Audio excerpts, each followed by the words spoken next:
My son Benjamin texted me happy birthday 3 days late asking why I hadn't reminded him. I blocked his access to the family trust fund that same afternoon. By midnight, he'd called 47 times begging me to answer the phone. Let me tell you how we got to this point, because the devil's in the details. And honey, this devil has some serious bite. At 68, I'd been playing ATM to my adult children for so long. I'd forgotten what it felt like to say no. My late husband Richard left us. Very comfortable when he passed 5 years ago. Comfortable enough that our son Benjamin and his wife Ava could afford their dream house in Westchester, their kids' private school tuition, and Ava's shopping addiction. I lived quietly in my Park Avenue apartment, the same one Richard and I had shared for 30 years. The walls still echoed with his laughter sometimes, especially in the early mornings when I'd make coffee just the way he liked it out of habit. Old habits die hard, especially when they're all you have left of someone you loved. For 4 decades, every Sunday I'd drive out to Westchester for family dinner.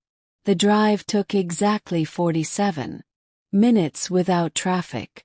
And I'd spend every minute rehearsing stories to tell my grandchildren Olivia and Ethan. Stories that might make them look up from their phones and tablets long enough to remember they had a grandmother who adored them. The first few years after Richard died, those Sunday dinners were a lifeline. Benjamin would greet me with warm hugs. Ava would ask about my week. And the kids would at least pretend to be interested in my existence. We weren't perfect, but we were family. But somewhere along the way something shifted. I couldn't pinpoint exactly when the change happened. Was it when Benjamin started taking my financial support for granted? When Ava began treating me like an inconvenience rather than family? When my grandchildren started responding to my questions with one-word answers, their eyes never leaving their screens? Every Sunday I'd drive to their house. Every holiday I'd write another check. Every birthday, wedding, or graduation, I'd open my purse without question. Thought I was being generous. Turns out I was being stupid. The last truly happy memory I have with Benjamin was 3 years ago when we visited Richard's grave together on the anniversary of his death. Benjamin had put his arm around me as we stood there and said, "Dad would be proud of how you've kept the family together, Mom." It was the last time I felt like I mattered to him as a mother, not just as a source of income. Richard and I had built our fortune from scratch. He started a small investment firm in the 70s that grew into a respectable financial services company by the time he retired. We weren't billionaires, but we had enough that our children never wanted for anything. Maybe that was part of the problem. Benjamin had worked for his father briefly after college, but never quite found his footing in the business. Richard was disappointed but never said so directly. Instead, he set up a trust fund that would support Benjamin and his family after we were gone. Just until he finds his way, Richard had said. But Benjamin never did find his way. He drifted from one half-hearted business venture to another, always with the safety net of his parents' money beneath him.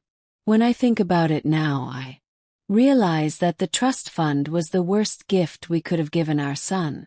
It robbed him of the hunger that had driven Richard and me to succeed. Why work hard when everything you want is handed to you? I remember the day Benjamin met Ava at a charity gala 7 years ago. She was striking, tall, elegant, with a smile that could charm anyone, and she certainly charmed Benjamin. Within 6 months they were engaged. Richard had his reservations about Ava. He thought she was more interested in Benjamin's inheritance than in Benjamin himself, but he kept them mostly to himself. Sarah, he'd said, "Our son is a grown man. We have to let him make his own choices even if they're mistakes." Richard didn't live to see just how prophetic those words would be. After the lavish wedding which we paid for, of course Benjamin and Ava decided they needed a house in Westchester, not just any house, a 5-bedroom colonial on 2 acres with a pool and guest house. Of course, they couldn't afford it on Benjamin's sporadic income. So, I wrote a check for $200,000 for the down payment, telling myself it was an investment in my future grandchildren's happiness. Olivia came along a year later, followed by Ethan 2 years after that. They were beautiful children and, for a while, everything seemed perfect. Benjamin and Ava had their dream house, 2 healthy children, and financial security thanks to Richard's trust fund and my continued generosity. But perfection, I've learned, is often just a pretty facade hiding a multitude cracks. The warning signs had been there for months. Benjamin stopped calling unless he needed something. Ava would barely make eye contact during our visits, too busy scrolling through her phone or coordinating with contractors for their latest home renovation. My grandchildren Olivia and Ethan, 14 and 12 respectively, had been polite but distant, treating me like an obligation rather than family. But I chose to ignore it all because I believed in family loyalty. I believed love meant sacrifice. I believed that if I just gave enough, did enough, they'd appreciate me. What a fool I was. Last Christmas, I'd overheard Ava complaining to her sister on the phone about having to drag the kids to Mom Wilson's again. Mom Wilson, not Sarah, not Mom, not even Mrs. Wilson. Just an obligation, a duty to be endured. I pretended not to hear, smiling as I carried in the homemade cookies I'd spent all day baking. Olivia took one, mumbled, "Thanks," and immediately returned to her phone. Ethan at least ate 3 before disappearing to play video games. Benjamin was too busy watching football to notice I'd arrived. And Ava gave me a pre-functor hug before returning to her online shopping. I sat alone in the kitchen for 20 minutes before anyone realized I was still there. That should have been my wake-up call, but old habits die hard, and I'd grown accustomed to making excuses for my son and his family. They're busy. They're stressed. They're just going through a phase. The excuses piled up like the unopened birthday gifts I'd sent them over the years. It wasn't until a chance encounter with Benjamin's financial advisor that I began to see the true picture. I was having lunch at Leonard, a rare treat I allowed myself once a month, when I spotted Thomas Green, who had handled some investments for Richard years ago, and now worked with Benjamin. "Sarah, lovely to see you," he'd said, stopping by my table. "How are you holding up?" "I'm doing well, Thomas. And you?" He hesitated for a moment. Then said, "I hope Benjamin's found his footing after that tech investment disaster." Investment?" I asked, genuinely confused. Thomas's face fell. "Oh, I'm sorry. Assumed you knew. Benjamin invested heavily in a tech startup last year. Lost quite a bit when it folded." My heart sank. How much did he lose? "I really shouldn't say more," Thomas replied, clearly uncomfortable. "But well, it was substantial." I was surprised he took such a risk, especially with his credit card debt situation. That was the first I'd heard of any credit card debt. Benjamin had never mentioned financial troubles to me. In fact, he just asked for an additional $30,000 the previous month for what he called property taxes and school fees. I'd written the check without question, as I always did. After Thomas left, I sat there stirring my coffee, the food in front of me forgotten. How much didn't I know about my son's finances, And why was he keeping these things from me while still asking for money? That evening I did something I'd never done before. I called James Richardson, our family attorney who managed Richard's estate and trust. James, I need to know exactly how much money I've given Benjamin over the past 5 years, I said without preamble. There was a pause on the other end of the line. Sarah, are you sure you want to go down this road? I'm sure, James. I need to know. 2 days later I sat in James's office staring at the numbers on the paper in front of me. In addition to the monthly trust distributions, I'd personally given Benjamin and his family over $800,000 in 5 years. House down payment, renovations, luxury cars, private school tuition, vacations, credit card payments, the list went on and on. And this doesn't include the gifts, the dinners, the cash I've slipped to the kids, I said quietly. James nodded. Sarah, may I speak frankly? Please do. Richard set up the trust to provide security, not luxury. The distributions were meant to supplement Benjamin's income, not replace it entirely. But from what I can see, Benjamin hasn't had steady employment in over 3 years.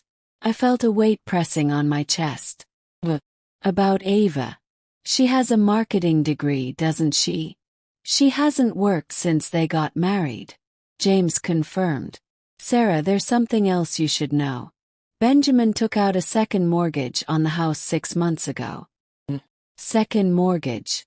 Why would he need that? We own the house outright. James shook his head. No, Sarah. You provided the down payment, but the house is in their names, and they've been leveraging it to maintain their lifestyle.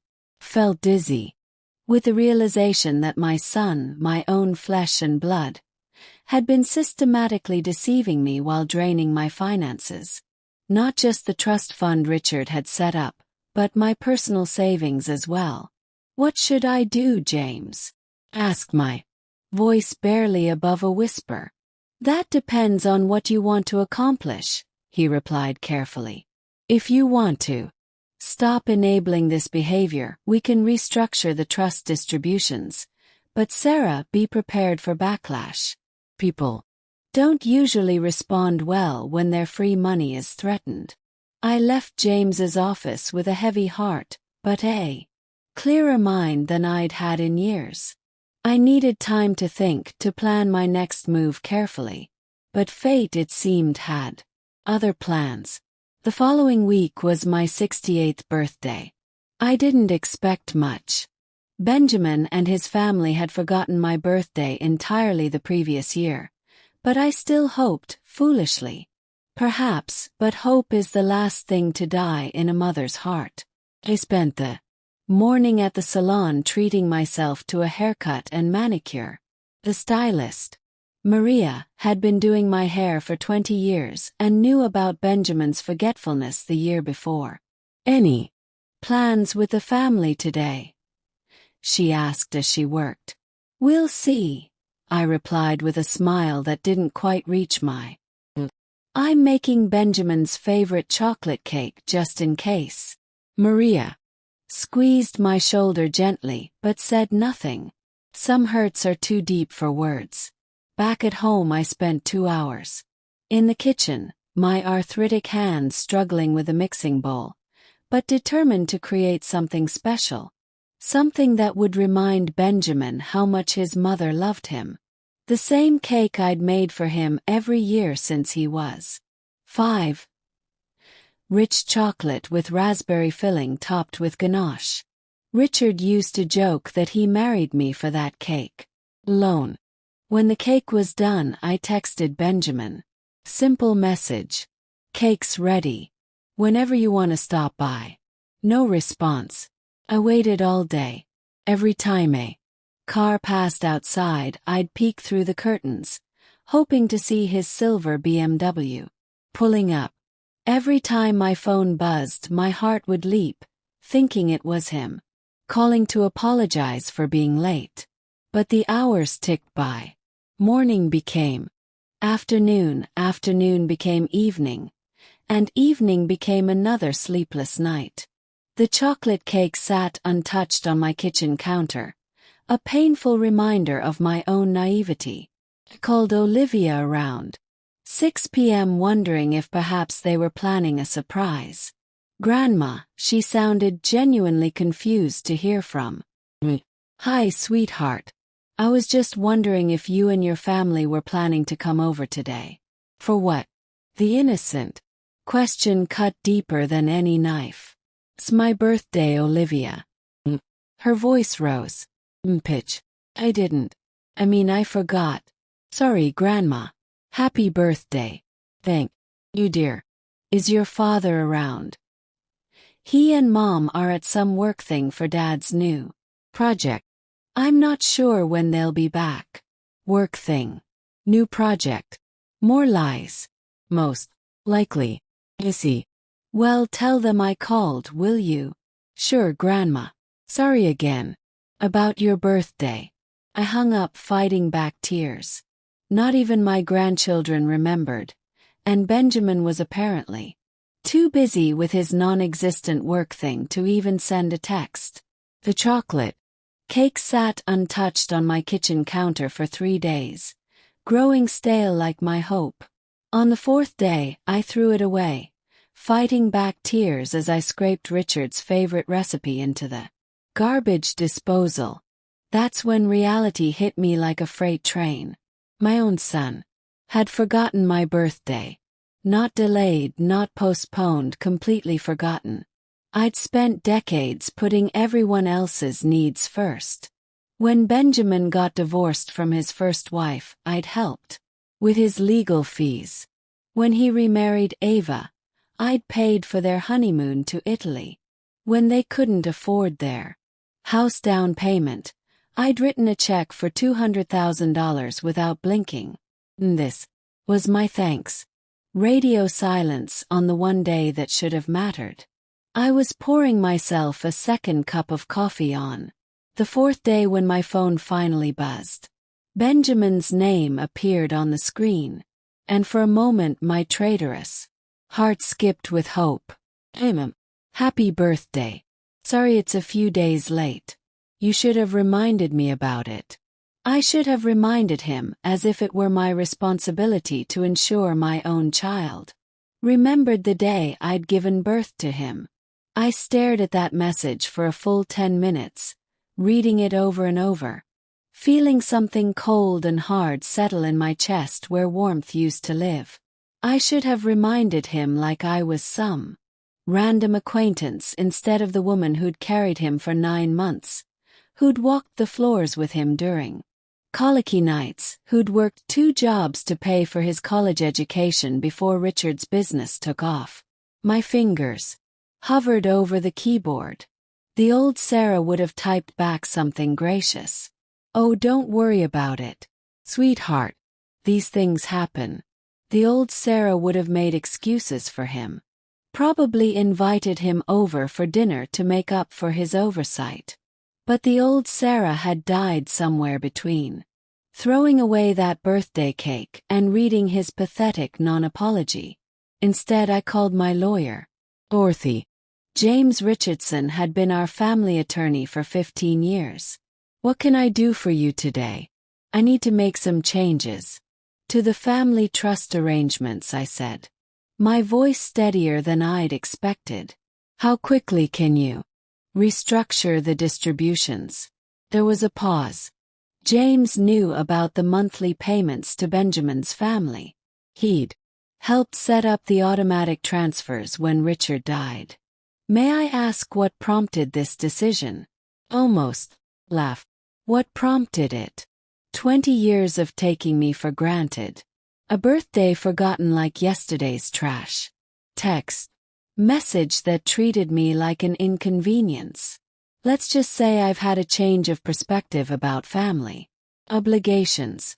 James worked faster than I'd expected. By Tuesday afternoon, all automatic payments to Benjamin's accounts had been suspended. The monthly transfer that covered their mortgage, car payments, And Ava's credit cards simply stopped flowing. I didn't tell them. Why should I? They'd never asked where the money came from. Never questioned whether I could afford their lifestyle. Never once said, "Thank you, Mom, for bankrolling their American dream." Instead, I waited. And you know what? The wait was almost enjoyable. For the first time in years, I felt like I held the cards instead of constantly folding. Took exactly 6 days. I was reading in my favorite armchair, enjoying a cup of tea in the blessed silence of my own thoughts when my phone started ringing. Benjamin's name flashed on the screen. I let it go to voicemail. He called again.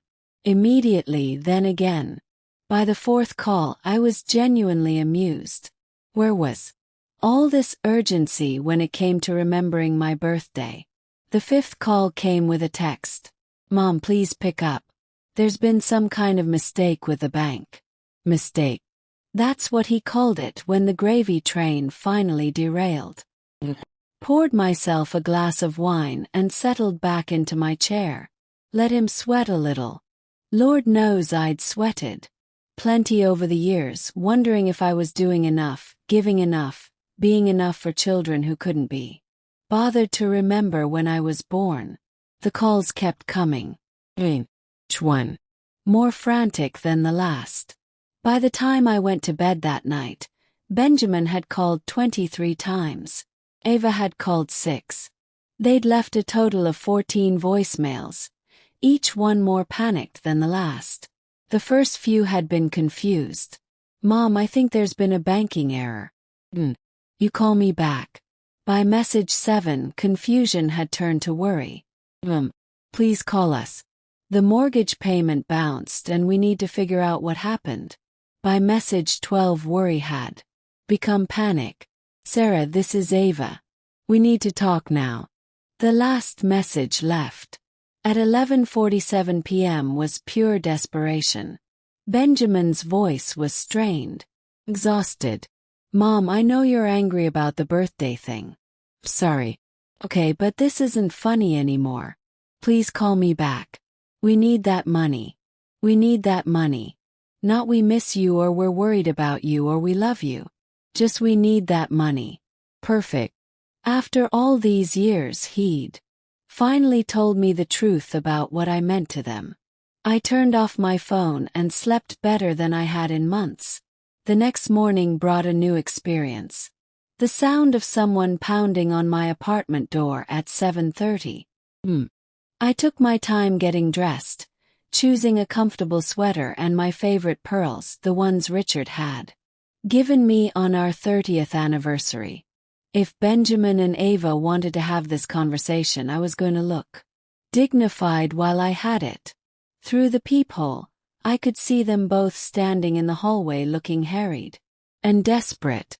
Benjamin was pacing, running his hands through his hair. Ava stood rigid, clutching her designer purse like a weapon. I opened the door with a smile. "Good morning, dears. What brings you by so early?" Benjamin pushed past me into the apartment, Ava following with a face like thunder. "Mom, what the hell is going on?" Benjamin demanded. "The bank says all transfers from your accounts have been stopped. Our mortgage payment bounced. Our car payments bounced and Ava's credit cards have been declined." I closed the door and turned to face them. They both looked panicked, overwhelmed. Like children who'd suddenly discovered the world didn't revolve around them. "Would you like some coffee?" I asked pleasantly. "We don't want coffee," Ava snapped. "We want to know why you've cut off our money without warning." Our money. How interesting that Ava thought money I'd earned, inherited, and managed was somehow theirs by right. Walked to the kitchen and began preparing coffee anyway, taking my time measuring grounds and adding water. Then watch me move at my own pace for once. "I've been doing some thinking lately," I said conversationally. "About family dynamics, financial responsibility, basic human courtesy. Things like remembering important dates. Benjamin had the grace to look uncomfortable. Mom, if this is about your birthday. Oh, it's about so much more than that. I interrupted, turning to face them. Your birthday was just the final straw. Do you know how long it's been since either of you asked how I'm doing, how I'm feeling, whether I need anything? They stared at me blankly. I'll tell you, I continued. 14 months.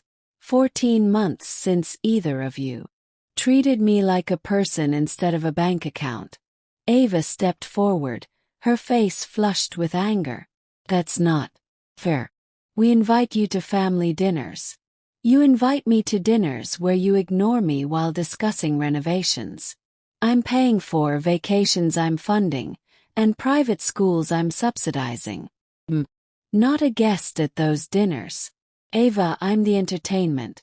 The crazy old lady you tolerate because she writes the checks. The silence stretched between us like a chasm. Benjamin sat down heavily on my couch, the fight going out of him as he realized I wasn't bluffing. Mom, he said quietly, I know we haven't been the most attentive lately, but cutting us off completely, that's extreme. Extreme coming from someone who'd forgotten his mother's birthday and then blamed her for not reminding him. Is it extreme, Benjamin? Let me put this in perspective for you. I walked to my desk and pulled out a folder I'd prepared. With James's help. In the 5 years since your father died, I've given your family $847,000 in direct payments alone. That's not including gifts, holidays, special occasions, or the house down payment, just monthly support payments, nearly $1 million in cash transfers. Ava went, Bill. I don't think she'd ever added it up. In return, I continued, you visited me exactly 32 times. That comes out to roughly $26,000 per visit. I've attended 14 family events where I was treated like an obligation. That's about $60,000 per event where I was made to feel unwelcome. Benjamin opened his mouth to protest, but I held up my hand. I'm not finished. You've called me to ask about my health or well-being exactly 7 times in 5 years. 7 times, Benjamin. But you've called to ask for money 43 times. The numbers hung in the air like an indictment because that's exactly what they were. The financial arrangement we had was based on family love and mutual respect, I said calmly. When you stop providing love and respect, I stop providing money. It's simple economics. Ava found her voice. You can't just abandon your family because your feelings got hurt. I looked at her, this woman who'd never worked a day since marrying my son, who'd spent my money on designer handbags while barely acknowledging my existence. I'm not abandoning anyone, Ava. I'm simply requiring the same courtesy I've always shown you: acknowledgement, appreciation, basic human decency. If that's too much to ask, then perhaps we need to reevaluate what family means. Benjamin leaned forward, his voice taking on the wheedling tone he'd used as a child when he wanted something. Mom, we can do better. We can call more, visit more, but we need that money, the house, the kids' schools. Everything depends on it. Everything you've built depends on my generosity, I corrected. And generosity requires gratitude, not entitlement. Stood up, smoothing down my sweater. I'm going to make you both a proposition. Walked to the window, looking out at the bustling street below. From up here, people looked like ants scurrying around, with their urgent little purposes, much like my son and daughter-in-law were about to do. Here's my offer, I said, turning back to face them. You have 30 days to show me that I'm more than just a funding source to this family. Not through desperate phone calls or panicked visits, but through genuine interest in my life as a person. Benjamin and Ava exchanged glances, and I could see the calculation in their eyes. They were already strategizing, figuring out how to manipulate me back into opening my checkbook. What exactly does that mean? Ava asked carefully. It means treating me like family instead of like an ATM. Means remembering important dates without being reminded. It means asking about my day, my health, my interests, my feelings. It means including me in conversations instead of talking around me. It means showing basic respect for the woman who's been subsidizing your lifestyle. I sat back down enjoying the way they hung on my every word for once. After 30 days I feel valued as a person rather than just a provider. We can discuss resuming some level of financial support. Not the blank check arrangement you've enjoyed, but something more reasonable. Benjamin's face brightened with hope. Can do. Absolutely. But I continued, holding up one finger. If I detect even the slightest hint of manipulation, if this feels like a performance designed to get my money flowing again, the offer is permanently withdrawn. And I do mean permanently. Ava's mask of composure was flipping. What are we supposed to do in the meantime? We have mortgage payments, car payments, the kids' tuition. The same thing millions of families do, I said pleasantly. You'll figure it out. Benjamin makes a decent salary. Could get a job. You could downsize the house, change schools, sell one of your cars. You know, all the things people do when they live within their actual means. The word job seemed to physically pain Ava. She'd married Benjamin straight out of college and had never worked. The idea of actual employment was apparently terrifying. You're being incredibly cruel, she whispered. Am I, or am I finally being honest about what this relationship has become? I stood up again, signaling that our meeting was over. 30 days, I repeated. Starting now, and remember, I've had 5 years to perfect the art of detecting genuine emotion versus calculated performance. Don't insult my intelligence by trying to fake your way through this. They left without another word. Ava practically trembling with fury. Benjamin looking stunned and lost.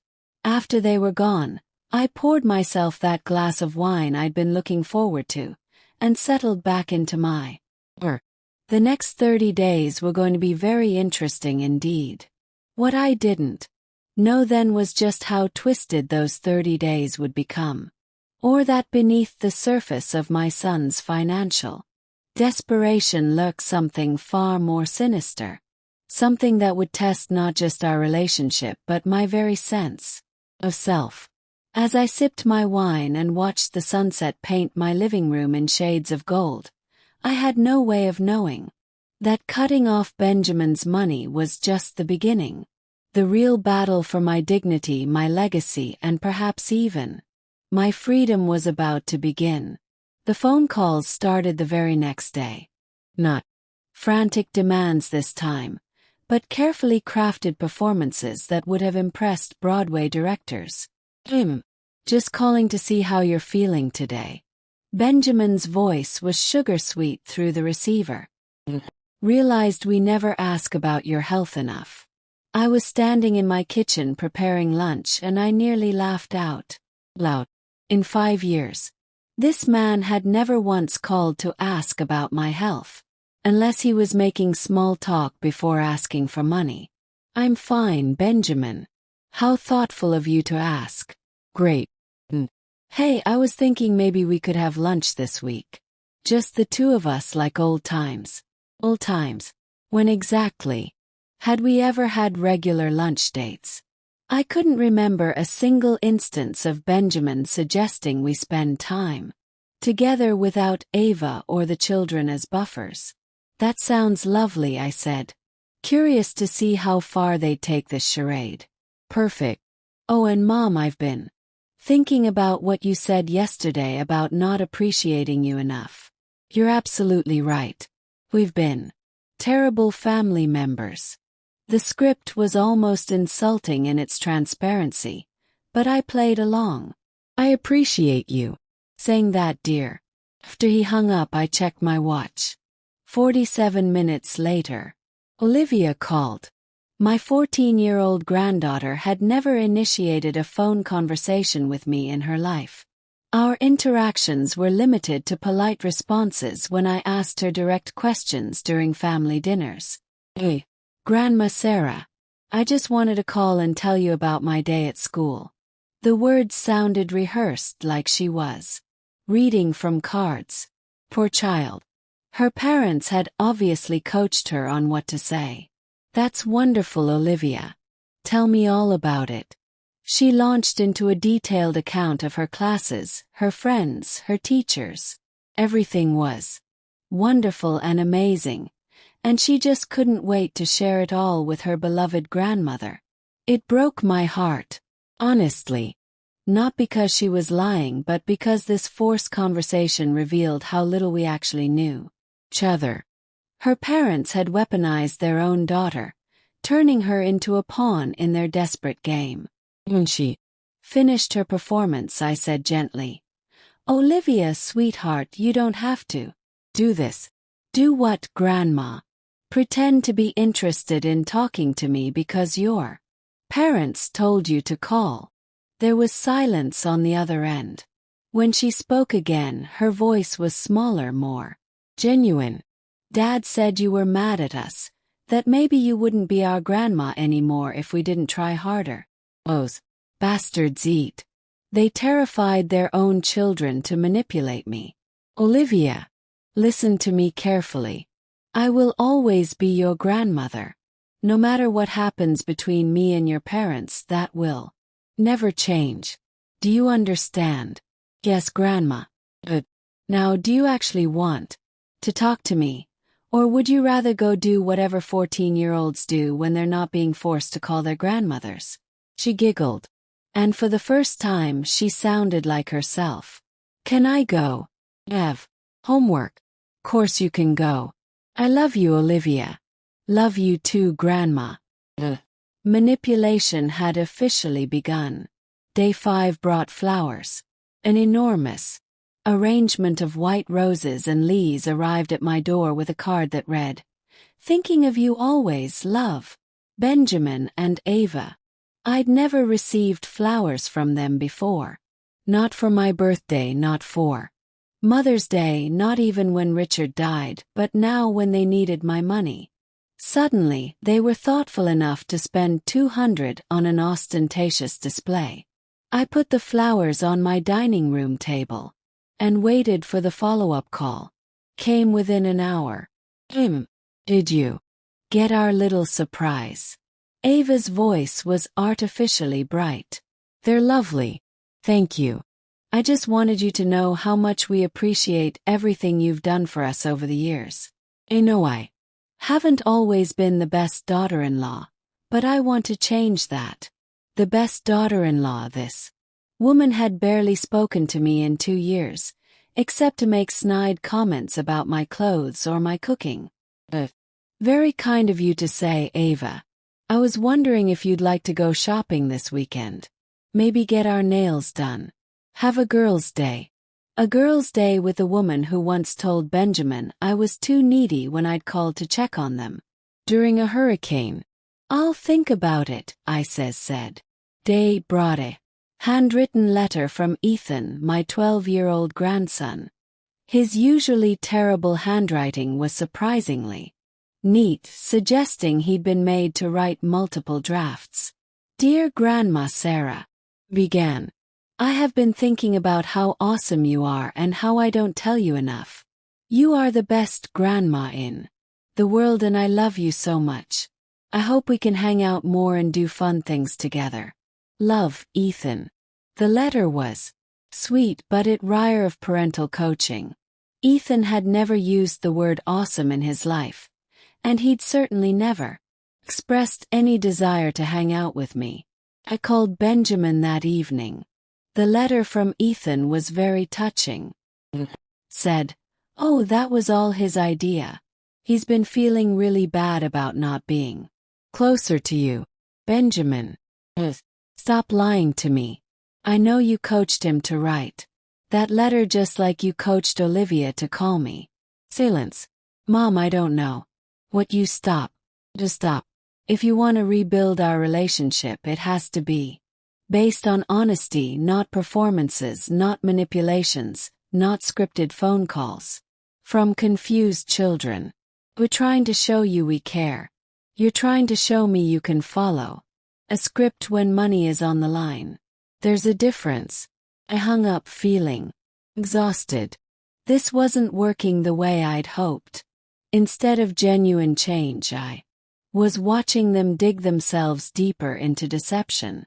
But I'd given them 30 days, and I was a woman of my word. Just wasn't sure how much more amateur theater I could stomach.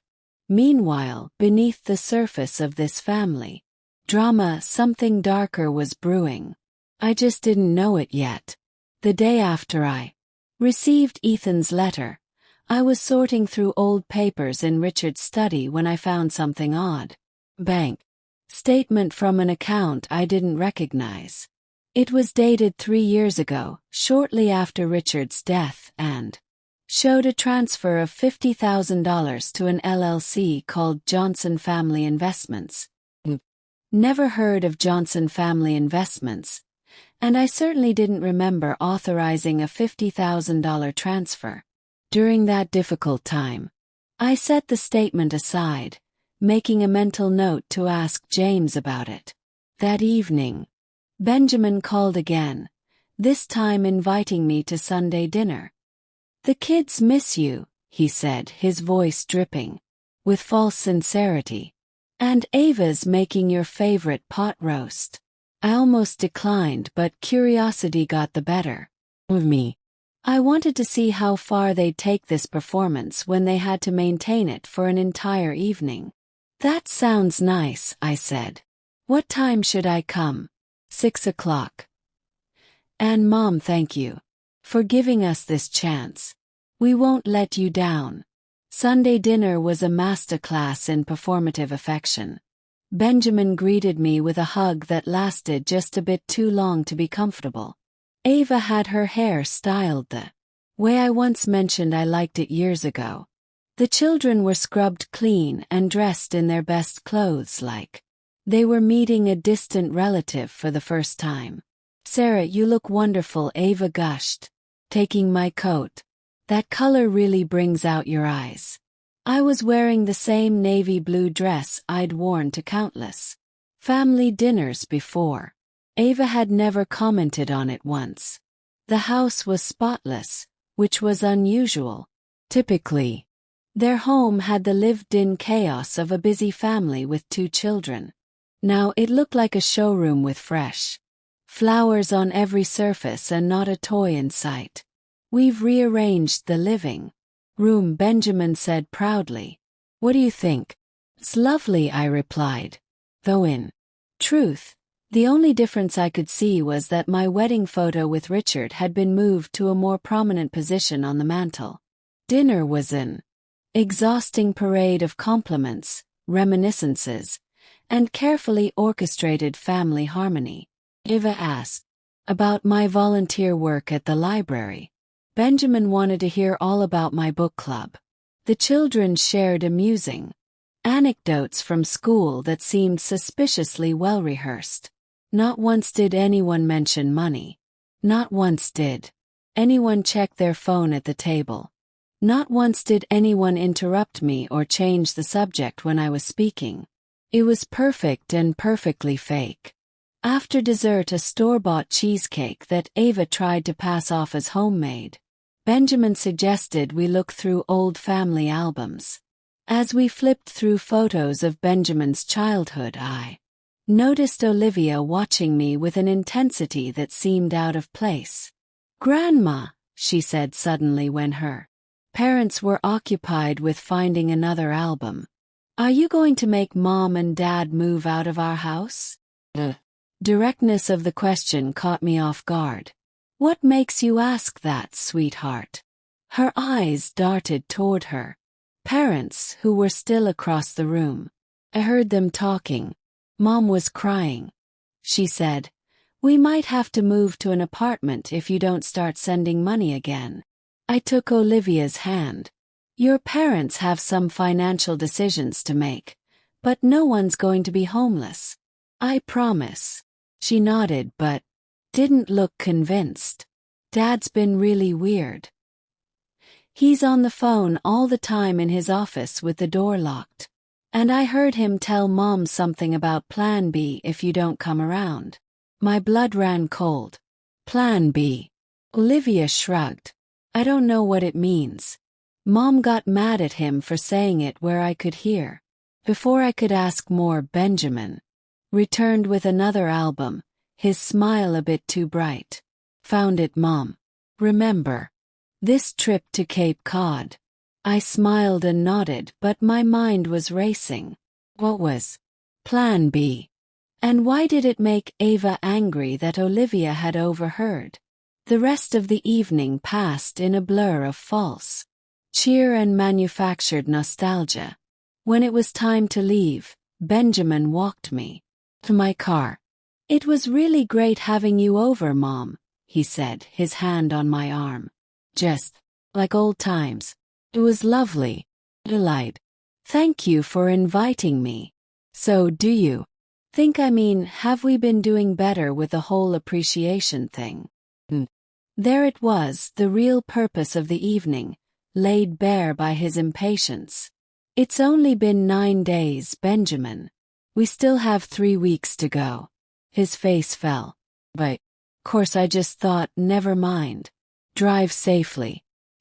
As I drove home, I couldn't shake Olivia's words from my mind. Plan B. What were Benjamin and Ava planning if their performance didn't convince me to turn the money back on? I didn't have to wait long to find out. 2 weeks into their performance, I discovered something that changed everything. I was having lunch with my friend Margaret at our favorite cafe when she mentioned seeing Ava at the country club. She was telling everyone about your mental breakdown. Margaret said, her voice carefully neutral. Said you'd been acting erratic since Richard died, making impulsive financial decisions. The coffee cup rattled against the saucer as I set it down.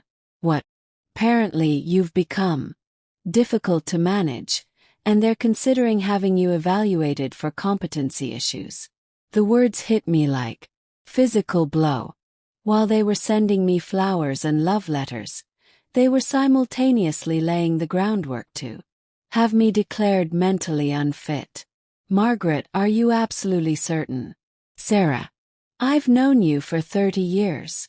You're the most sharp-minded person I know." But Ava was very convincing. Had several women nodding along sympathetically. I spent the rest of lunch in a daze. When I got home, I immediately called James Richardson. "James, I need to ask you something, and I need you to be completely honest with me. Has anyone contacted you asking about my mental state or financial competency?" There was a long pause. "Sarah, I probably shouldn't tell you this, but Benjamin called last week. He said he was concerned about some unusual financial decisions you'd been making. He asked about the process for having someone's competency evaluated." My hands started shaking. "What did you tell him?" "I told him that you were completely competent and that any such evaluation would be a waste of everyone's time." "But Sarah, the fact that he asked, I know what it means." After I hung up, I sat in my chair and stared at those white roses they'd sent. Every petal suddenly looked like a lie. Every fragrant bloom was part of an elaborate deception designed to make me look unstable when I inevitably rejected their fake affection. They weren't trying to win me back. They were building a case against me. I thought about all the carefully orchestrated phone calls, the sudden interest in my well-being, the flowers, the children's letters. It wasn't love. It was evidence. Evidence that they were caring. Attentive family members dealing with a difficult, irrational old woman who'd cut them off without cause. The revelation should have crushed me. Instead, it filled me with a cold, calculating fury that I hadn't felt since I was young enough to fight dirty. They wanted to play games fine, but they'd forgotten that I'd been playing this game a lot longer than they had, and I was much, much better at it. Spent the weekend planning. By Monday morning, I knew exactly what I needed to do.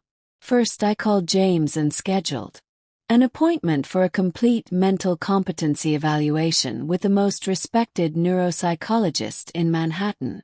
"Sarah, you don't need to," James started. "Yes, I do. When this is over, I want documentation that I'm of sound mind and capable of making my own financial decisions." Next, I called Benjamin. How are you feeling today?" The fake cheerfulness was starting to grate. "Actually, Benjamin, I've been doing some thinking about our conversation, and I've decided you're right." "About what?" "About resuming the financial arrangements. I've been too harsh, too emotional. I miss our family dinners. Miss being part of your lives.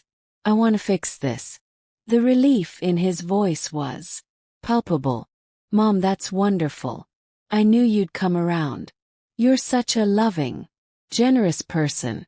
I want to have dinner this Friday. All of us, including Olivia and Ethan. I want to apologize properly and discuss how we move forward. Of course, Ava will be so relieved. She's been worried sick about you.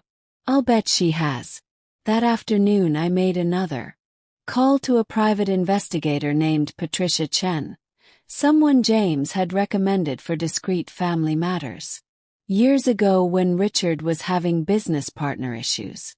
"Mrs. Wilson, I need to know everything about my son and daughter-in-law's financial situation. Bank accounts, credit cards, debts, assets, spending patterns. I also need you to check if they've been consulting with any attorneys recently. Something feels off about their behavior." Patricia had already done preliminary work on my family during Richard's business disputes, so she had existing files and contacts. Her updated report arrived Thursday morning, and it was even worse than I'd suspected. Benjamin and Ava were drowning beyond the obvious expenses I'd been covering. They had racked up massive credit card debt. Shopping addiction was far more severe than I'd realized. They owed money on both cars, had taken out a second mortgage on the house, and were behind on Ethan's tuition payments. But the most interesting discovery was a bank account I didn't know about, an account where they'd been depositing and immediately withdrawing large sums of money for the past 2 years. My money, they'd been taking the funds I provided and moving them through a separate account before paying their bills. Why would they do that unless they were planning something? The answer came in the form of financial planning documents Patricia had uncovered. Documents showing that they'd been working with a lawyer to establish guardianship over my assets since Richard's death started. Right after the funeral, when I'd been grief-stricken and making large financial gifts to cope with my loss. They'd been planning this for 5 years. The gradual distance, the increasing demands, the casual cruelty, it was all designed to establish a pattern. The generous but unstable widow who needed protection from her own poor judgment. I thought I was teaching them a lesson about respect and gratitude. They'd been playing a much more dangerous game. Patricia's report also contained something else, something that made my blood run cold. Benjamin had consulted with a doctor, Gregory Morrison, a psychiatrist who specialized in geriatric mental health. According to his credit card statements, Benjamin had paid for 3 consultations in the past month. Patricia had managed to get hold of Dr. Morrison's notes through methods I didn't want to know about. The notes indicated that Benjamin was seeking a psychiatric evaluation of his mother, me, whom he described as increasingly paranoid, erratic, and financially irresponsible. Dr. Morrison had noted that he couldn't evaluate a patient he hadn't seen, but had advised Benjamin on the legal process for establishing guardianship over a parent deemed mentally incompetent.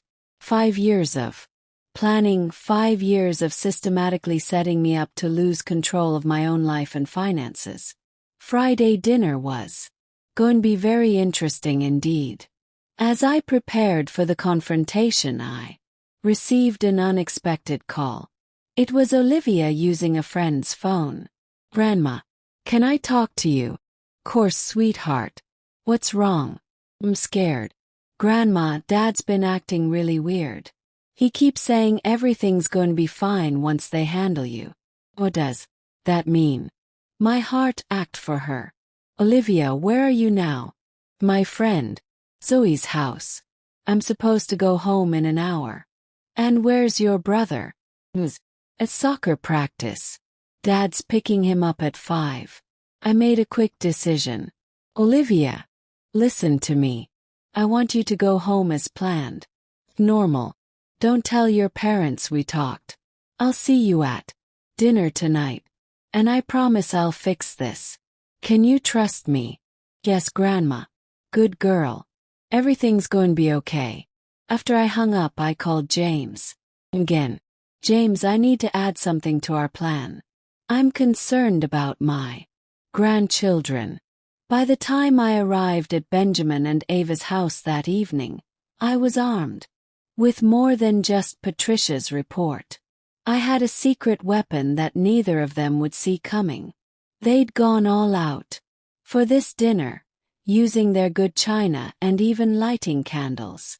Emma and Ethan seemed genuinely happy to see me, which was the only real bright spot in this elaborate production.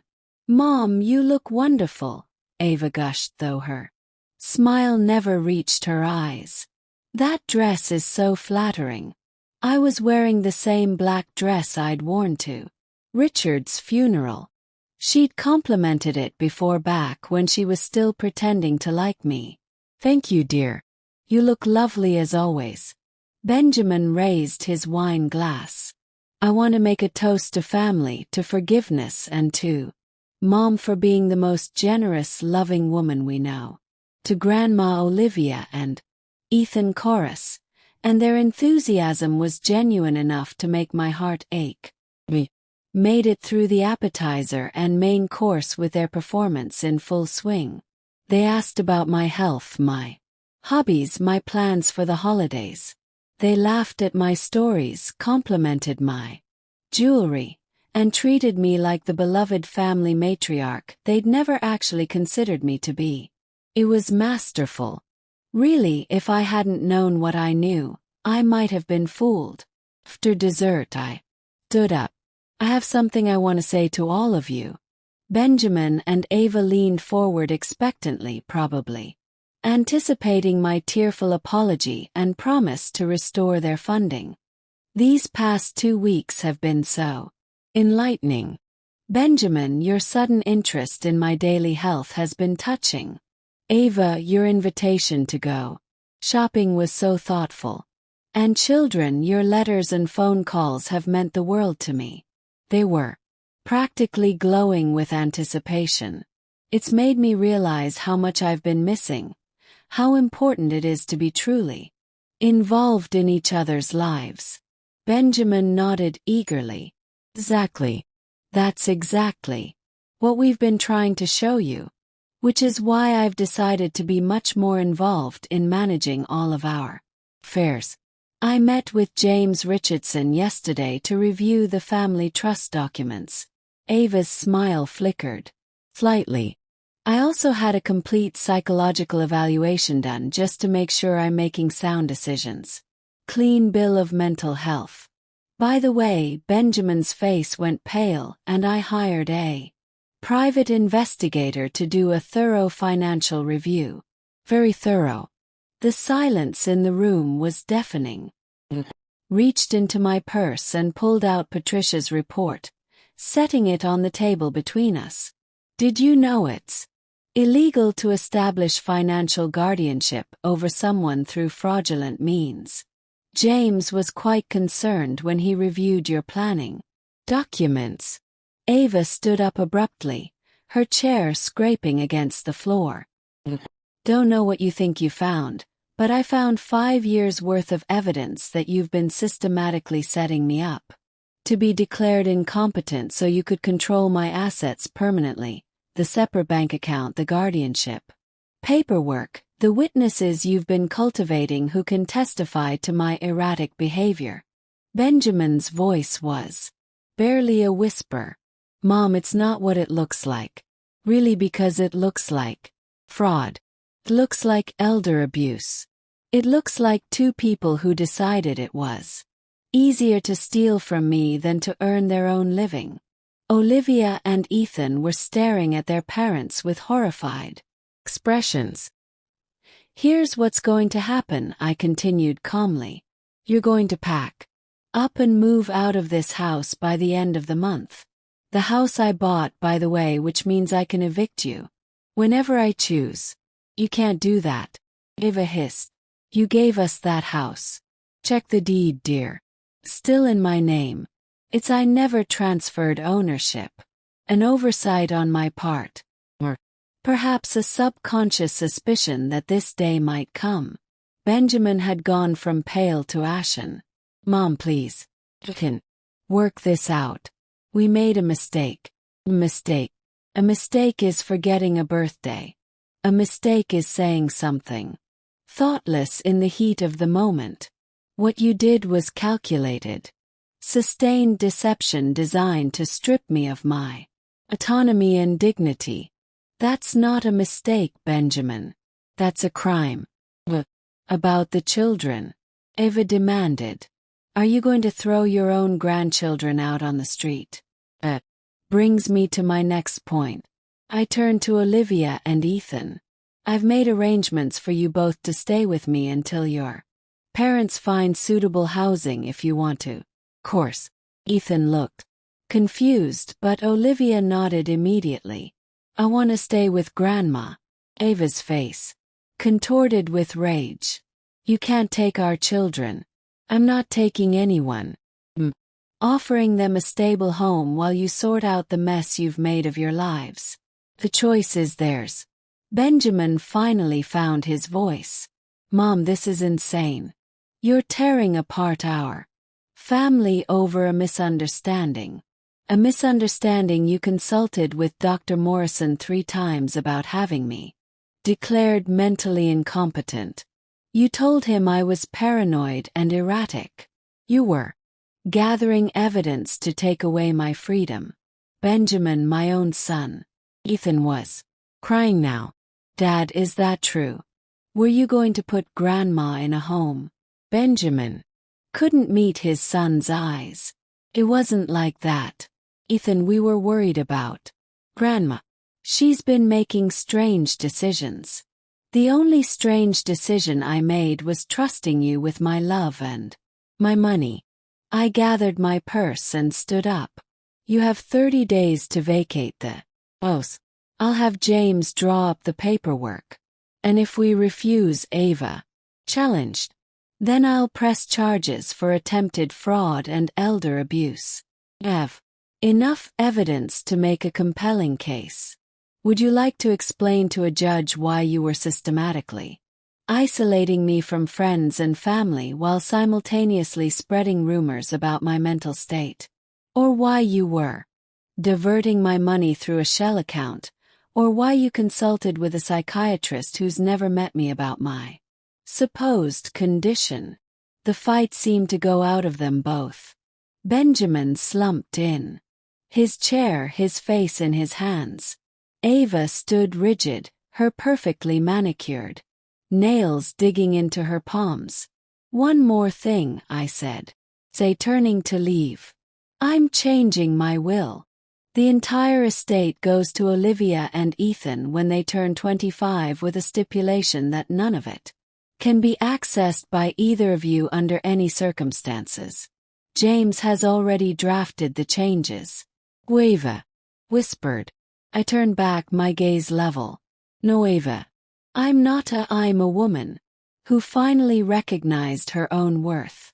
Something you might want to think about as you figure out how to support yourself for the first time in your adult life. I held out my hands to my grandchildren. Olivia, Ethan, if you want to come with me now, you can, or you can stay and pack some things. I'll have rooms ready for you either way. Olivia stood immediately and took my hand. Ethan hesitated, looking between his parents and me. It's okay if you want to stay tonight. Ethan, I said gently, this is a lot to take in. The door is always open to you. Ethan nodded, tears still streaming down his face. You can't just take her, Benjamin said, finally looking up. We're her parents. I'm not taking anyone. Olivia is choosing to come with me. And given what she's learned tonight about how her parents operate, can you blame her? Olivia squeezed my hand. I want to go with Grandma. I'll come back for my stuff tomorrow. We left Benjamin and Ava sitting in stunned silence at their dining room table, surrounded by the ruins of their elaborate deception. As we drove back to my apartment, Olivia was quiet for a long time. Finally she asked, "Did you know about what they were planning?" "Not until recently," I admitted. I knew something was wrong, but I didn't realize how deep it went. "Is that why you cut off the money, because you found out?" "No, sweetheart. I cut off the money because they forgot my birthday, and it made me realize they only valued me for what I could give them, not for who I am." Olivia nodded thoughtfully. "They didn't used to be like this, did they? Dad used to be nice. Your father was a wonderful boy. Somewhere along the way, he lost sight of what matters. Maybe someday he'll find his way back. And if he doesn't," I squeezed her hand, "then we'll be okay anyway. You, me, and Ethan. We're still a family."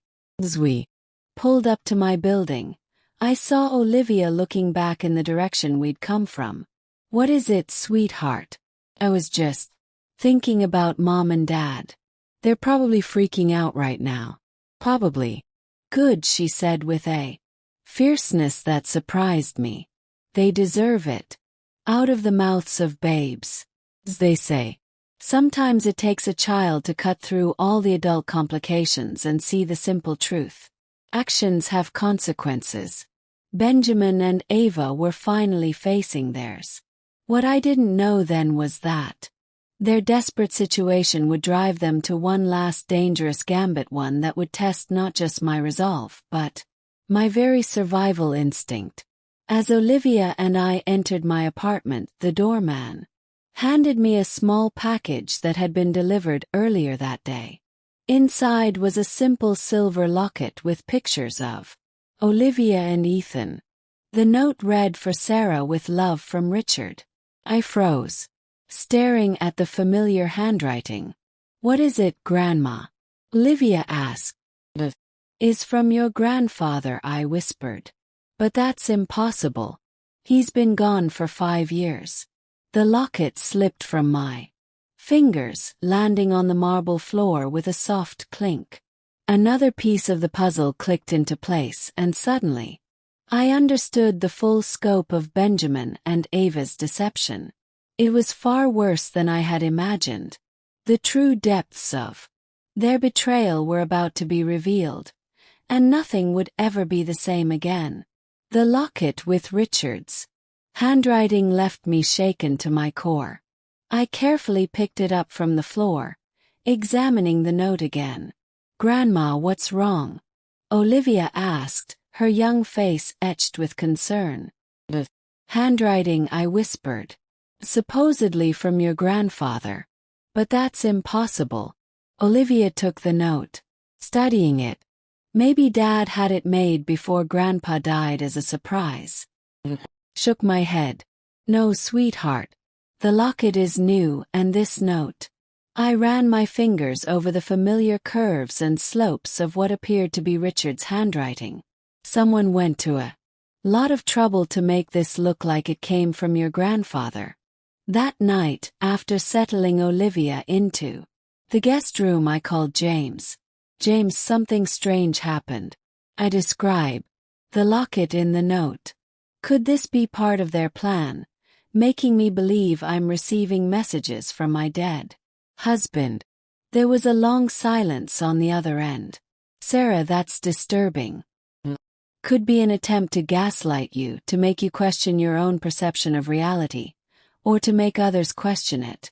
I said, the realization dawning on me. Imagine if I started telling people Richard was sending me gifts from beyond the grave. Exactly. It would support their narrative that you're experiencing delusions. James, I need you to expedite that competency evaluation, and I want to move forward with pressing charges. This has gone beyond financial manipulation. I'll call Dr. 11 first thing in the morning. And Sarah, be careful. People capable of this level of deception might not stop here. After we hung up, I sat in Richard's old armchair, turning the locket over in my hands.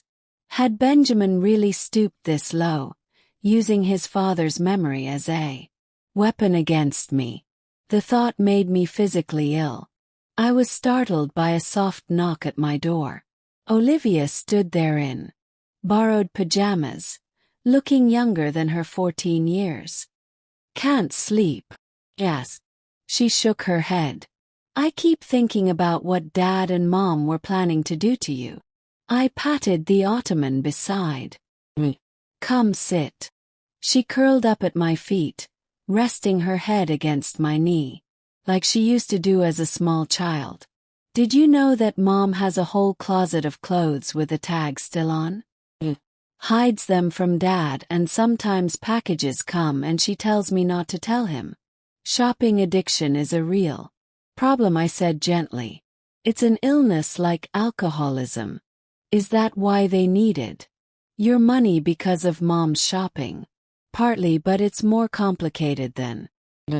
I stroked her hair, wondering how much to tell her. She deserved the truth, but she was still just a child. Your parents made some bad financial decisions, and instead of working to fix those mistakes, they took shortcuts. They tried to steal from you out of the mouths of babes. Will they go to jail? The question hung in the air between us. Would I really send my own son to prison? Could I do that to Olivia and Ethan? I don't know yet, sweetheart. Right now I'm more concerned about keeping you and Ethan safe and making sure your parents can't hurt anyone else. I don't think Ethan will come, she said softly. He still believes everything Dad tells him. He's younger. It's harder for him to understand. I understand because I heard them talking a lot. Dad doesn't think I listen, but I do. She looked up at me, her eyes too wise for her ears. He said if you didn't give them the money back, they had other options. That Dr. Morrison could help them get conservatorship or something. Guardianship, I corrected. They wanted legal control over my finances and maybe even my medical decisions. That's messed up. Yes, it is. We sat in silence for a moment, the weight of betrayal heavy between us. Grandma, what's going to happen to us now? I hugged her close. We're going to be okay. All of us. Even your parents eventually. But things are going to be different. Different how?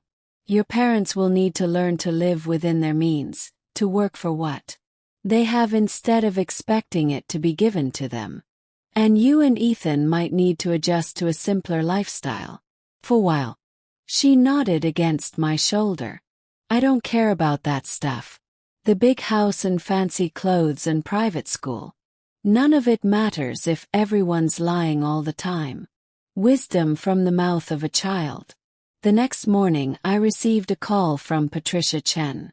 Mrs. Wilson, I've discovered something concerning. There's been unusual activity in your primary bank account. My heart skipped a beat. What kind of activity? Someone attempted to initiate a large wire transfer yesterday evening, shortly after you left your son's house. The bank flagged it as suspicious and declined the transaction. How much? $500,000 to an offshore account in the Cayman Islands. Felt dizzy. That's impossible. I didn't authorize any transfers. No, but someone with your account information tried to Mrs. Wilson. This isn't the first attempt. There have been 3 others in the past month. All declined because they lacked proper authorization. After I hung up, I immediately called the bank and changed all my passwords and security questions. Then I called James again. James, we have a problem. Someone tried to transfer money out of my account last night. Benjamin, who else? He must have my account information. Patricia says there have been previous attempts. This changes things. Sarah, this is clear-cut criminal activity. We need to contact the authorities. Not yet, I said, surprising myself. I want more evidence. First, something concrete that ties it directly to Benjamin and Ava. Sarah, they tried to steal $500,000 from you and failed. The bank stopped it. I need to know exactly how far they're willing to go before I involve the police. I spent the morning with Olivia trying to maintain a sense of normality despite the chaos swirling around us. We made pancakes for breakfast, then went for a walk in Central Park. She was quieter than usual, processing everything that had happened. Around noon my phone rang. It was Ethan. Grandma. His voice was small and tight, like he was trying not cry. Ethan, sweetheart, are you okay? Dad and Mom are fighting really bad. Threw a plate and it broke. Mom locked herself in their room and won't come out. My heart sank. Where are you now? In my room. I don't know what to do. Is your father still angry? Think so. He's in his office with the door closed. I can hear him yelling on the phone. Ethan, listen to me carefully. I want you to pack a small bag with some clothes and anything important to you. Can you do that? Are you coming to get me? I'll be there in 45 minutes. If anything scary happens before I arrive, I want you to go to Mrs. Peterson next door. Remember her? The lady with the cats. That's right. Can you do that for me? Yes, Grandma. Good boy. I'll see you soon. I quickly explained the situation to Olivia, who insisted on coming with me. We were halfway to Westchester when my phone rang again. It was Benjamin. Don't you dare come to my house, he hissed, his voice slurred. Had he been drinking? You've done enough damage. Ethan called me. He's frightened. Benjamin. My son called you behind my back. He laughed bitterly. Of course he did. You've poisoned him against me. I haven't poisoned anyone against you. Your own actions have done that. You think you're so smart, don't you? The great Sarah Wilson. Always knowing what's best for everyone. You've ruined everything. Benjamin, are you drunk? What if I am? My life is falling apart. Because of you. Your life is falling apart because you tried to defraud your own mother instead of being honest about your financial situation. You never would have understood you and Dad with your perfect financial discipline. Always looking down on me for not being as successful. You would have judged me. I would have helped you. Benjamin. Honestly helped you, not just thrown money at the problem. But you never gave me that chance. There was silence on the other end. Then a heavy sigh. It's too late now anyway. Ava's talking about divorce. The bank called about the mortgage. Ethan's school wants to know when we're going to pay his tuition. Despite everything, my heart ached for my son. It's not too late to start making better choices. Benjamin, easy for you to say. You're not the one about to lose. Everything. You're not losing everything. You're losing the lifestyle you couldn't afford. There's a difference. Another long silence. I don't want you to come here. I'm coming. To get Ethan. He asked me to. He's my son. And he's frightened because his father is throwing plates and yelling. He needs to feel safe right now. I could hear Benjamin's ragged breathing. Finally he said, "Fine, take him. Take everything else while you're at it." The line went dead. When we arrived at the house, Benjamin's car was gone. Ava answered the door, her eyes red and swollen from crying. Still wearing the same clothes from dinner the night before. "Come to gloat?" she asked. Bitterly. "I've come for Ethan. He called me." She stepped aside without a word. Ethan was waiting in the foyer, a small duffel bag at his feet. When he saw me, he ran into my arms. "Where's Benjamin?" asked Ava. Oh no. He stormed out an hour ago. Probably at a bar somewhere." She leaned against the wall, suddenly looking exhausted. "You've won, Sarah. Are you happy now?" "This isn't about winning, Ava. Isn't it? You've taken our money, our house, and now our children. What else do you want? I want you to stop blaming everyone else for your problems. I want you to get help for your shopping addiction. I want you to be the kind of mother your children deserve." Flinched as if I'd slapped her. "You think I don't love my children. I think you love them, but your actions have hurt them. Just like Benjamin's have." Ava's eyes filled with fresh tears. "What am I supposed to do now? I've never lived on my own. I've never even had a real job." For the first time I saw past the designer clothes and perfect makeup to the frightened woman beneath. Ava had married Benjamin straight out of college. She'd never had to support herself. Her spending might have been a symptom of deeper insecurities, a way to feel in control, to project success. "You start over," I said more gently. "Get help. You build a life based on what you can actually afford, not what you wish you had." She looked at me for a long moment, then at Olivia and Ethan standing by my side. Something in her seemed to crumple. "I never wanted it to go this far," she whispered.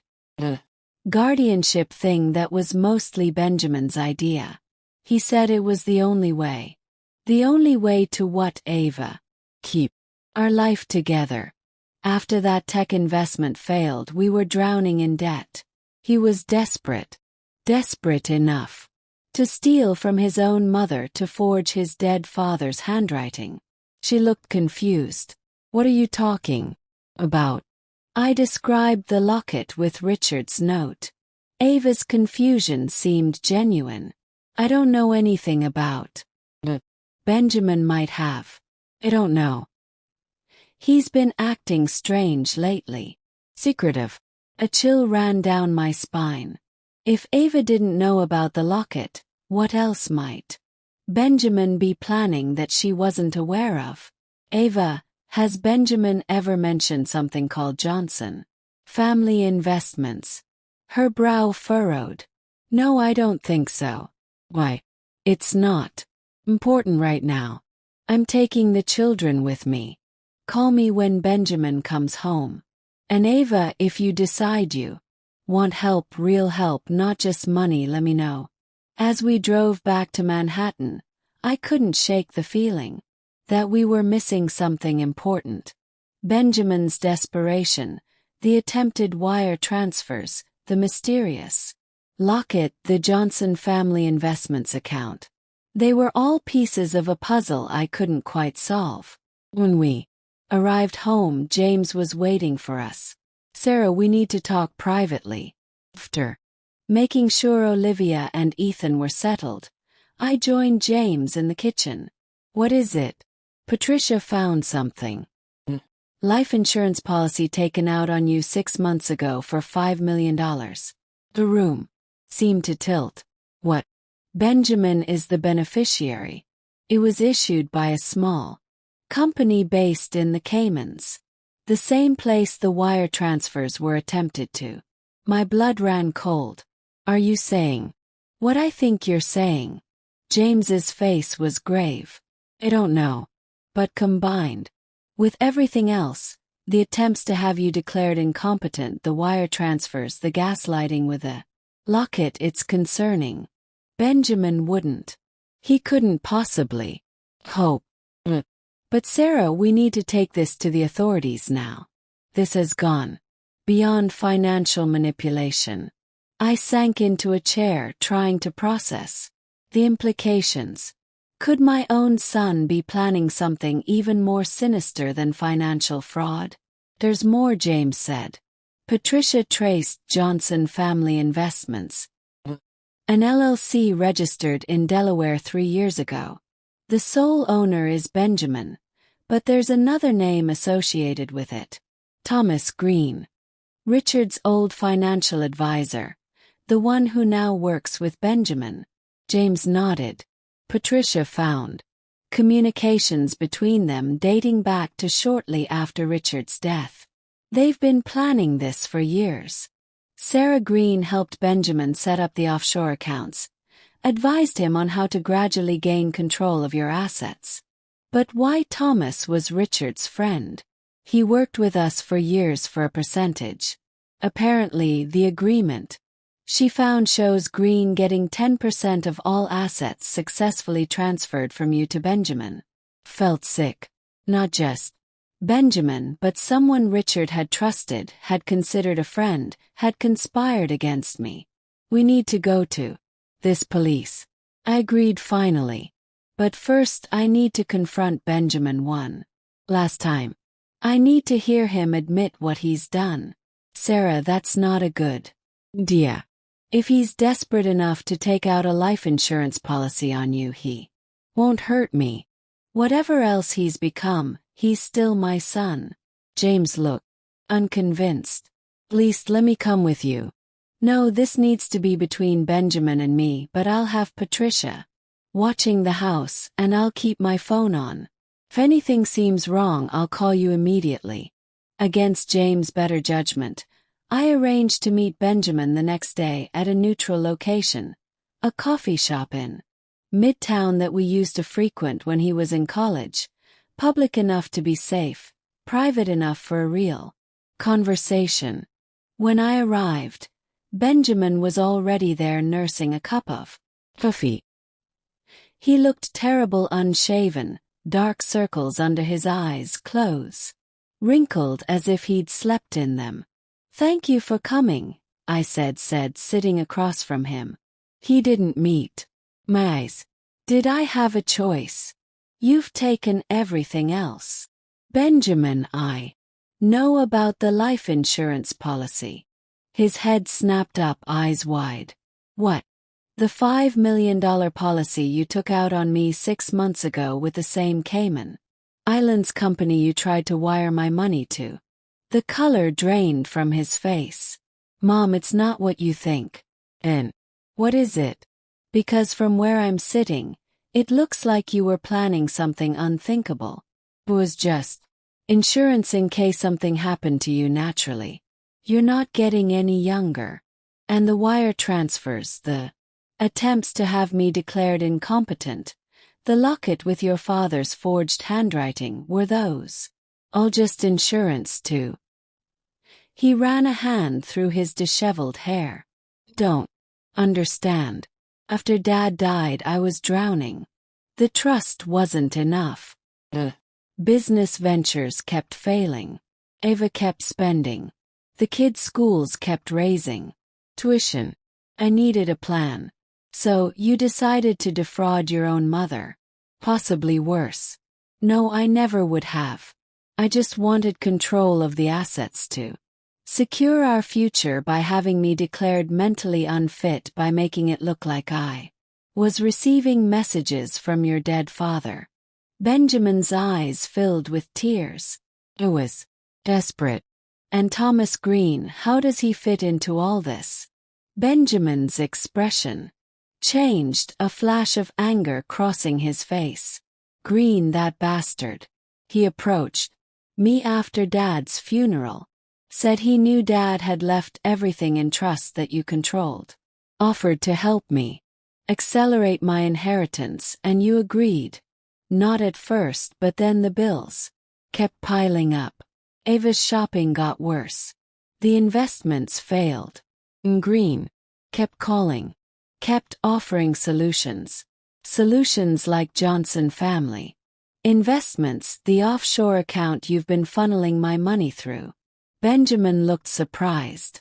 You know about that too. I know everything, Benjamin. The only thing I don't know is how my son, the boy I raised, the man I loved, could do this to me. He buried his face in his hands. Don't know either. Just happened. One small decision at a time. And then suddenly, we were in so deep that there was no way out. There's always a way out besides crime. Benjamin, easy for you to say. You and Dad never struggled. Everything always came so easily to you both. I laughed bitterly. Easily. Your father started his company with a $5,000 loan and worked 80-hour weeks for 20 years. Took night classes to finish my degree while working full-time and raising you. We lived in a one-bedroom apartment until you were 10 because we were saving every penny for your college fund. Nothing came easily to us. Benjamin looked away, unable to meet my gaze. The difference is that we earned what we had. We didn't expect it to be handed to. So what happens now? He asked quietly. Are you going to have me arrested? Issued. What you've done is criminal. But you're still my son. Oh. Flickered in his eyes. This is what's going to happen. Continued. We're going to sign a confession detailing everything, the fraud attempts, the wire transfers, the life insurance policy. Your relationship with Green. James has already prepared it. And if I don't, then I go directly to the police with all the evidence Patricia has gathered. And believe me, Benjamin, it's substantial. He swallowed hard. If I sign, what then? Then I don't press charges, but the confession will be held by James to be used if you ever try anything like this again. You'll move out of the house by the end of the month. Planned. You'll get a real job, not another investment opportunity, but actual employment with a paycheck. You'll seek counseling, both individual and financial, and you'll earn back the right to be part of this family. And the trust is permanently amended. You'll receive a modest monthly stipend enough to cover basic necessities. Nothing more. The bulk of the assets will be held for Olivia and Ethan to be released when they're 25, as I mentioned. You're cutting me out of your will. The old entitlement flashed in his. I'm protecting my grandchildren from their parents' financial irresponsibility. There's a difference. Benjamin stared into his coffee cup for a long moment. And Thomas Green. Patricia is turning over her evidence about him to the Securities and Exchange Commission. His career is over. Another long silence. Finally, Benjamin looked up. Defeat written across his face. Where do I sign? 3 weeks later, I sat in my living room with James, reviewing the final paperwork. Benjamin and Ava had moved into a modest apartment in Queens. Benjamin had found a job as a sales representative for a software company, an entry-level position with a base salary plus commission. Ava had enrolled in therapy for her shopping addiction and was taking online courses to update her marketing skills. Olivia and Ethan were still living with me. They visited their parents on weekends, and the arrangement seemed to be working as well as could be expected under the circumstances. The house is officially on the market, James reported. Given the location, it should sell quickly, even in this economy, and the proceeds, after paying off the mortgages and other liens. There should be enough to establish trust funds for Olivia and Ethan's education. I nodded, satisfied. And Green James smiled grimly. The SEC investigation is ongoing, but he's already been fired from his firm. Several other clients have come forward with similar stories. But there was a knock at the door. Olivia, who had been reading in the corner, jumped up to answer it. "Grandma," I called. "Ed's here." Benjamin stood awkwardly in the doorway. He looked better than he had at the coffee shop, clean-shaven, neatly dressed in a button-down shirt and slacks rather than his usual designer casual wear. "Mom, James," he nodded to each of us. "Is this a bad time?" "Not at all," I said. "James was just leaving." James gathered his papers, giving me a questioning look. I nodded reassuringly. "I'll call you tomorrow, Sarah," he said, pausing to squeeze my shoulder before leaving. Benjamin sat in the chair James had vacated. "You look well, Mom." "Thank you. So do you." "The job it's not what I'm used to, but it's honest work. My boss says I have potential." "That's good to hear." An awkward silence fell between. Olivia, sensing the tension, quietly excused herself to her room. "How's Ava?" asked finally. "Better. I think the therapy seems to be helping. She's talking about things. Stuff from her childhood that I never knew about. Why she feels the need to buy things to project a certain image. I'm glad she's getting help." Benjamin fidgeted with the hem of his shirt. "Mom, I wanted to apologize not just for the financial stuff but for everything. For taking you for granted, for forgetting your birthday, for being a terrible son." "Benjamin, no. Please let me say this." He took a deep breath. "What I did was unforgivable. I betrayed your trust in the worst possible way. I let greed and entitlement corrupt me until I couldn't recognize myself anymore. Until I was willing to." He trailed off, unable to articulate the darkest implications of his actions. "The life insurance policy," I finished for him. He nodded, shame evident in every line of his body.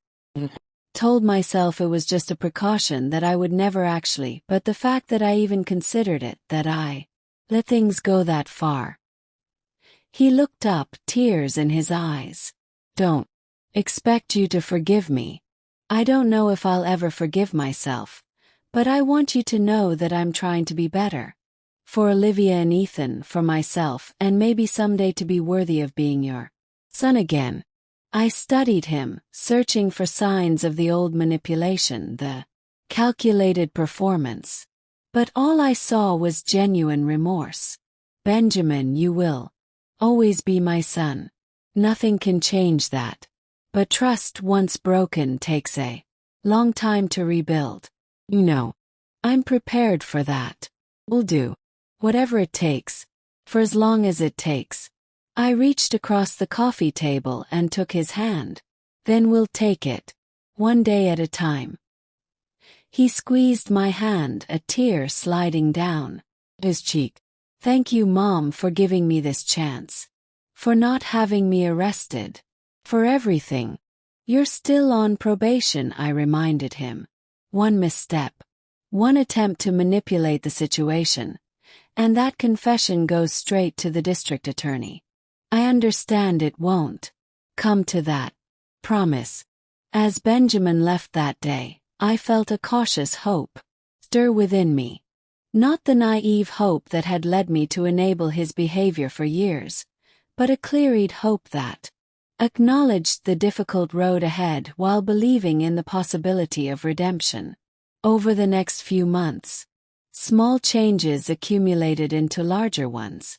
Benjamin worked diligently at his job, even earning a small promotion. Eva completed her online courses and found part-time work at a local marketing firm. They lived modestly within their means for the first time in their adult lives. Olivia and Ethan eventually moved back in with their parents, though they still spent weekends and holidays with me. Our family dinners resumed, but with a different tone, more honest, more equal, less performative. Thanksgiving, 6 months after the confrontation, we gathered at my apartment. Benjamin insisted on cooking, something he'd never done before. The turkey was a bit dry, the stuffing a bit bland, but it was the best meal I'd had in years because it was made with genuine effort rather than purchased with my money. After dinner, while Ava and the children were clearing the dishes, Benjamin took me aside. "Mom, there's something I want to give you."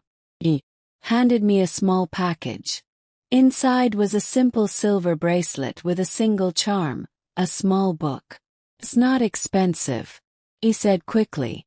"I saved up for my commissions, but I remembered you saying once that some of your happiest memories were reading to me when I was little." I touched the charm, deeply moved. "Perfect, Benjamin. Thank you. I'm trying, Mom, every day, to be the son you deserve. I know you are, and I'm proud of the progress you're making." His eyes lit up at that simple praise, not the calculated pleasure of someone who'd successfully manipulated a situation, but the genuine joy of a son who'd earned his mother's approval through honest effort. Later, as I watched my family gathered in the living room, Olivia teaching Ethan a card game, Ava laughing at something Benjamin said, I felt a sense of peace I hadn't experienced since Richard died. We weren't perfect. The wounds were still healing, the trust still fragile. Benjamin and Ava still had years of financial recovery ahead of them. The children still bore emotional scars from everything they'd witnessed. But we were a family again, a real family built on honesty and mutual respect rather than financial dependence and manipulation. As for me, I'd found my voice again. Reclaimed my dignity.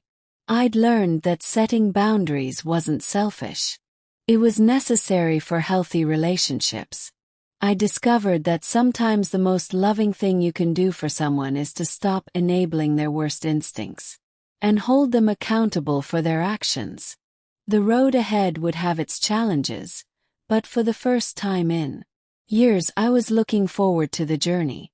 Not as an ATM, not as a means to an end, but as Sarah Wilson, mother, grandmother, woman of worth. The silver bracelet caught the light as I moved my wrist, the book charm glinting like a promise. A new chapter had begun, one written not in dollars and cents, but in the currency of genuine love and respect. And that, I realized, was the inheritance worth fighting for. 1 year later, I sat in the audience at Olivia's school play, watching my granddaughter shine on stage. Benjamin and Ava sat beside me, applauding proudly. Ethan, now 13, recorded the performance on his phone to show his friends later. So much had changed in a year. Benjamin had been promoted twice at his job and was now a regional sales manager. The commission structure meant he was earning a decent living, not the extravagant lifestyle he'd once maintained on my money, but comfortable enough. More importantly, he'd earned it himself. Ava had completed her marketing certification and was working full-time now. Her shopping addiction was under control, though she still attended weekly therapy sessions. She'd developed a side business helping small companies with their social media strategies, finding fulfillment in work she'd never imagined herself doing. They'd moved from the Queen's apartment to a modest house in New Jersey. The commute was longer for both of them, but the schools were good, and the mortgage was within their means. They furnished it gradually, buying quality pieces they could afford rather than maxing out credit cards for immediate gratification. The house in Westchester had sold for less than they'd hoped, but enough to clear their debts and establish college funds for the children. The trust I'd restructured provided a small monthly stipend, a safety net, not a lifestyle. As for me, I'd finally started living for myself again. I joined a book club, taken up watercolor painting, and even started dating a kind widower named George, whom I'd met at a museum lecture. Life had a fullness to it that I hadn't experienced since Richard died. After the play, we gathered at a local restaurant to celebrate Olivia's performance. Benjamin insisted on paying for dinner, a small gesture, but one that would have been unthinkable a year ago. As we were finishing dessert, Benjamin cleared his throat. "Have an announcement to make," he said. "I've been saving for the past year, and next month I'm paying back the first installment of what I owe Mom." I stared at him, surprised. "Benjamin, that's not necessary. We've moved past that." He shook his head. "No, it is necessary for me. I've calculated everything you gave us over the years.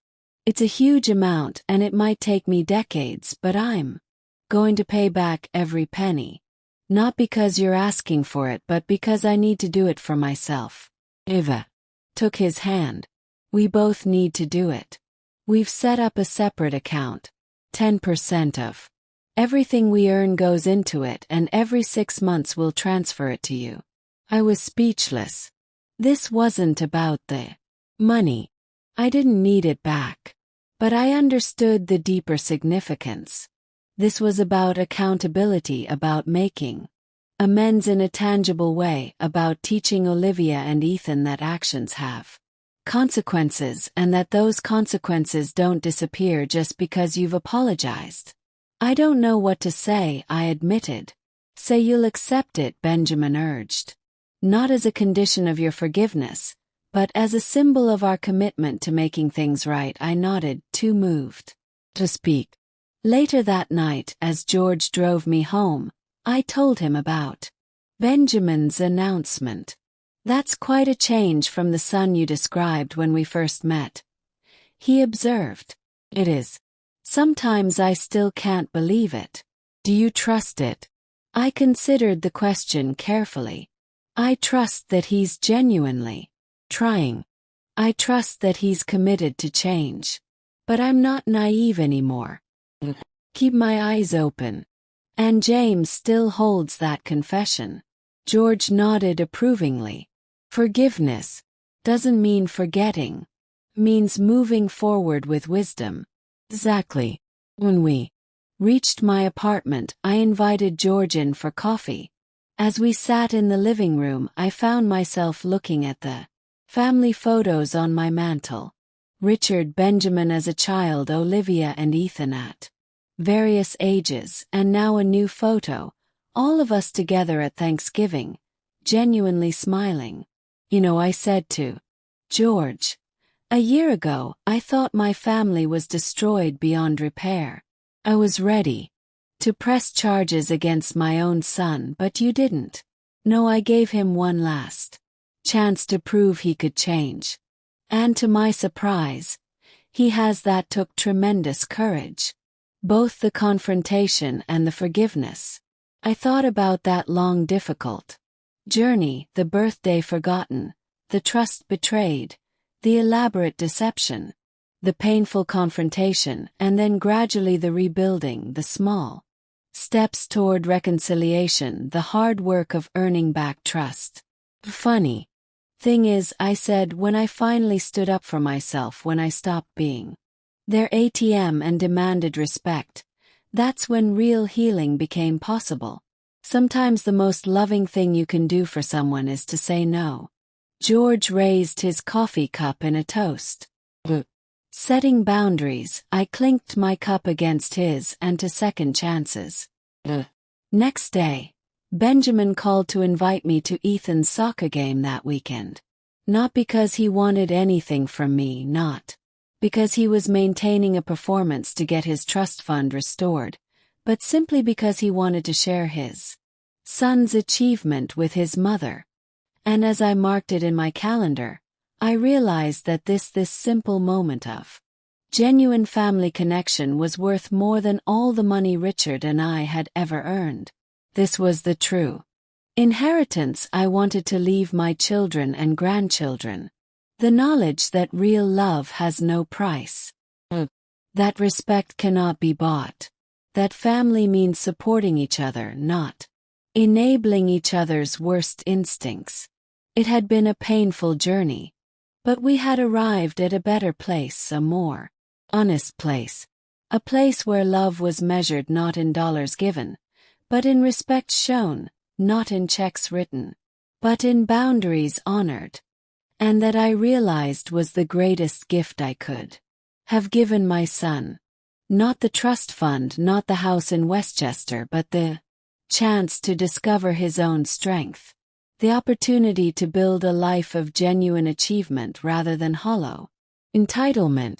As I put down the phone, I smiled to myself.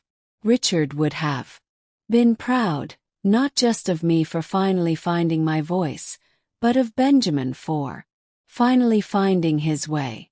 What would you do if you were in my place? Have you ever been through something similar? Comment below and don't forget to share where you're watching from. The story continues in the next chapter in the next linked video. But first, I need you to subscribe to join the family as we are looking forward to hit our first 10,000 subscribers target, and feel free to share your story in the comments. You matter, your voice does too.